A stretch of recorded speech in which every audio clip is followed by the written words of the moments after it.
Post office schemes में invest करूं या बैंक एफडीज में, स्टॉक मार्केट, म्यूचुअल फंड, ये सब तो भाई मुझे रिस्की लगता है। तो मैं ऐसी कोई स्कीम ढूंढ रही हूं जहां मुझे अच्छे रिटर्न्स के साथ साथ अपने पैसे पर गवर्नमेंट की सिक्योरिटी भी मिले।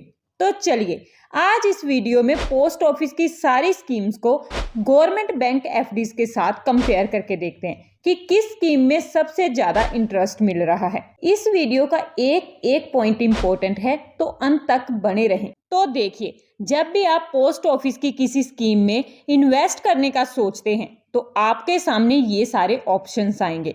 अब इन स्कीम्स में से जो महिला समान सेविंग सर्टिफिकेट वाली स्कीम है, सीनियर सिटीजन और सुकन्या समृद्धि योजना वाली स्कीम है, इन तीनों स्कीम्स के बारे में हम इस वीडियो में डिस्कशन नहीं करेंगे, क्योंकि इन तीनों स्कीम्स में हर कोई इन्वेस्ट नहीं कर सकता।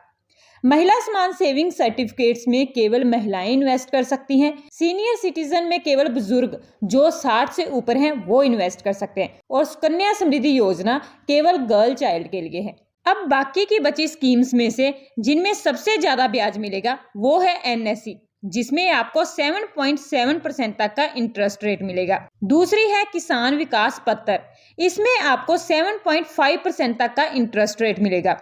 और तीसरी और आखिरी स्कीम है हमारी पोस्ट ऑफिस की 5 साल वाली टाइम डिपॉजिट स्कीम, इसमें भी आपको 7.5% का इंटरेस्ट रेट मिल जाता है। अब देखिए, पोस्ट ऑफिस की केवीपी स्कीम और 5 ईयर टाइम डिपॉजिट स्कीम का भले ही इंटरेस्ट रेट सेम है, लेकिन इन दोनों के जो रिटर्न्स आपको मिलेंगे उनमें बहुत फर्क होगा।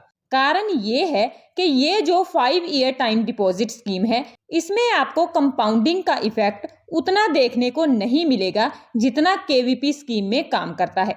इसका कारण ये है कि पोस्ट ऑफिस की 5 ईयर टाइम डिपॉजिट स्कीम में जो इंटरेस्ट रेट बनता है वो हर साल आपको मिलता रहता है, जिससे कि वो री इन्वेस्ट नहीं होता, और जब वो री इन्वेस्ट ही नहीं होगा तो उस पर आगे ब्याज भी नहीं मिलेगा। सो इसका इफेक्ट सीधा आपके रिटर्न्स पर पड़ेगा। लेकिन केवीपी स्कीम में रेगुलर बेसिस पर तो कुछ नहीं मिलेगा, सीधा मैच्योरिटी पर ही मिलेगा, लेकिन उसमें आपका ब्याज का पैसा जो हर साल बनेगा वो री इन्वेस्ट होता जाएगा, जिससे कि मैच्योरिटी पर रिटर्न्स भी अच्छे मिल जाएंगे। सो 5 ईयर टाइम डिपॉजिट स्कीम को भी हम डिस्कस नहीं करेंगे, क्योंकि किसान विकास पत्र में हमें इससे अच्छे रिटर्न्स मिल रहे हैं। अब बची पोस्ट ऑफिस की 2 स्कीम्स, एनएससी और केवीपी, क्योंकि इन दोनों स्कीम्स का जो इंटरेस्ट रेट है काफी अच्छा है। किसान विकास पत्र में ये 7.5% है और नेशनल सेविंग सर्टिफिकेट में 7.7% है, और दोनों स्कीम्स में ही कंपाउंडिंग का इफेक्ट देखने को मिलता है। प्लस दोनों स्कीम्स का टाइम पीरियड भी ठीक ठाक है। एनएससी का जो टाइम पीरियड है वो है 5 साल का, और किसान विकास पत्र का जो टाइम पीरियड है वो रहेगा 9 साल 7 महीने का। अब बात करते हैं बैंकों के फिक्स्ड डिपॉजिट स्कीम के बारे में। रिमेंबर दैट आज की इस वीडियो में हम जिन एफडी स्कीम्स की बात करेंगे वो कम्युलेटिव वाली स्कीम्स हैं। कम्युलेटिव मींस कि आपको रेगुलर बेसिस पर कोई इंटरेस्ट नहीं मिलेगा, जो भी ब्याज होगा वो आपको मैच्योरिटी टाइम पर ही मिलेगा, जिससे कि आपका ब्याज री इन्वेस्ट हो जाएगा, जिससे आपको रिटर्न्स में फायदा होगा। अब बढ़ते हैं हमारे मेन पॉइंट पर, जो है फिक्स्ड डिपॉजिट स्कीम को पोस्ट ऑफिस की इन दोनों स्कीम्स किसान विकास पत्र और एनएससी के साथ कंपेयर करना। अब कंपेयर करते टाइम इसके टाइम पीरियड का ध्यान रखना भी बहुत जरूरी है, क्योंकि एनएससी 5 साल की है, तो जब हम इसे बैंक एफडी के साथ कंपेयर करेंगे तो हम 5 साल वाले एफडी को ही लेकर चलेंगे, और केवीपी लगभग 10 साल की स्कीम है, तो इसे हम बैंक्स की 10 साल की एफडी के साथ कंपेयर करेंगे। तो चलिए देखते हैं एक एग्जांपल के साथ कि अगर मैं 5 लाख इन्वेस्ट करती हूँ किसी स्कीम में तो मुझे कितना पैसा मिलेगा। इस एग्जांपल को अच्छे से समझने के लिए हम इसे 2 पार्ट्स में डिवाइड कर देते हैं। पहला पार्ट उन लोगों के लिए है जो सिर्फ 5 साल के लिए अपना पैसा इन्वेस्ट करना चाहते हैं, और दूसरा उनके लिए जो 10 साल के लिए इन्वेस्ट करना चाहते हैं। पहले हम 5 साल वाले पार्ट की बात करते हैं।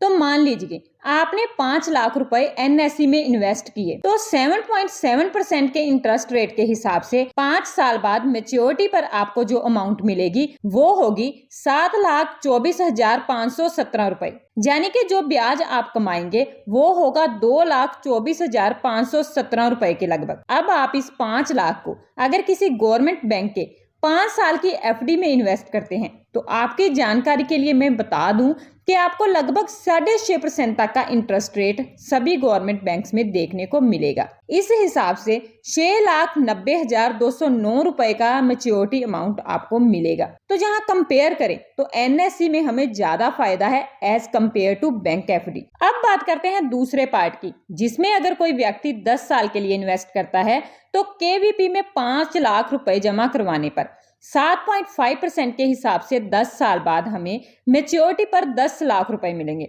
और 10 साल की बैंक एफडीज में हमें ये 6.5% के हिसाब से मैच्योरिटी पर मिलेंगे 9,52,779 रुपीज। सो इस कंपैरिजन के बाद हमें ये क्लियर हो गया कि चाहे आप 5 साल के लिए इन्वेस्ट करें चाहे 10 साल के लिए, पोस्ट ऑफिस स्कीम बेस्ट है as compare to bank FDs. और एक बात, जब मैं ये वीडियो बना रही हूँ तब इन स्कीम्स पर यही इंटरेस्ट रेट एप्लीकेबल है और मैंने इनको गवर्नमेंट बैंक की एफडी से कंपेयर किया है। और जब आप ये वीडियो देखें तो हो सकता है थोड़े बहुत इनके इंटरेस्ट रेट्स में चेंजेस आ जाएं। सो आप प्लीज रीचेक जरूर करें।